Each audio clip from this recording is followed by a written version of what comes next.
René Lidier, comment se présente cette nouvelle campagne des Restos du Cœur à Corbeil? J'ai envie de vous dire qu'elle se présente bien. Je préférais vous dire qu'on n'a pas d'inscrits. Malheureusement, comme tous les centres en France, on est en légère augmentation par rapport à l'année dernière. Nous avons actuellement pratiquement 240 familles inscrites, qui sont inscrites dans les 15 derniers jours. Nous avons été pénalisés, enfin les bénéficiaires ont été pénalisés par des grèves de transport de la semaine dernière. Il n'y avait pas de bus, donc automatiquement, comme on est un peu excentré par rapport à notre ancien local qui était en centre-ville, on a eu un petit peu un frein sur les inscriptions, mais à partir d'aujourd'hui, à partir de cette semaine, nous avons commencé la distribution, donc 2 jours par semaine, le lundi et le jeudi, et nous continuerons les inscriptions le mardi matin.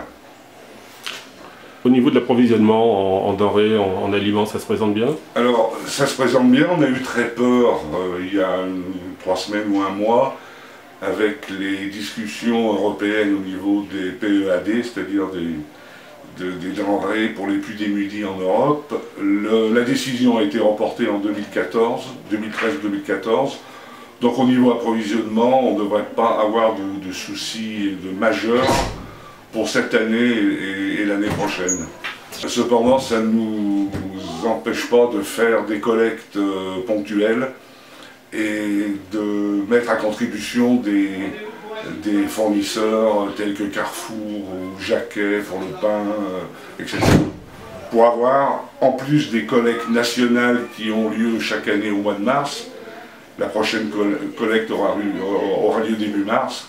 Et là, on fait beaucoup de ramasses. J'ai un bénévole qui revient d'une société qui fait des sandwichs et qui nous approvisionne aujourd'hui 600 sandwichs qu'on va distribuer aux gens inscrits tout au long de la journée. Et pour vos nouveaux locaux, ça se passe très bien alors? Pour les nouveaux locaux, ça se passe très bien. En bas, c'était un peu plus grand en surface, mais avec des pièces, c'était l'ancienne gendarmerie de Corbeil, avec des pièces qui étaient un petit peu à chaque coin du terrain. Quand il y avait de la boue et tout ça, on galérait beaucoup avec les transpalettes. Bon, c'est vrai que maintenant on a un sol qui est uniforme, on a presque 400 mètres carrés de surface, j'entends distribution et stockage.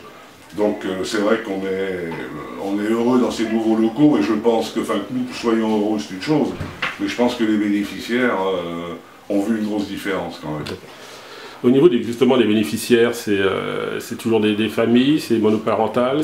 Alors il y a de tout, il y a du monoparental, il y a de la famille 2, 3, 4, 5, 6. Globalement c'est 2, 3, 4 qui fait le gros de la troupe. Non, il y a un peu de tout, et au niveau composition de la famille, au niveau, comment dirais-je, situation, on a des jeunes, on a des retraités, peut-être plus de retraités que les autres années, qui viennent grossir le flux des bénéficiaires. C'est des gens de Corbeil-Essonnes, des communes avoisinantes? Alors la majorité, ce sont des gens de Corbeil-Essonnes, parce que nous couvrons une dizaine de communes. Corbeil, Le Coudray-Monceau, Lys, Morsan-sur-Seine, Saintry-sur-Seine, Saint-Germain-Corbeil, Saint-Pierre-du-Perret, Tigerie et Villavey.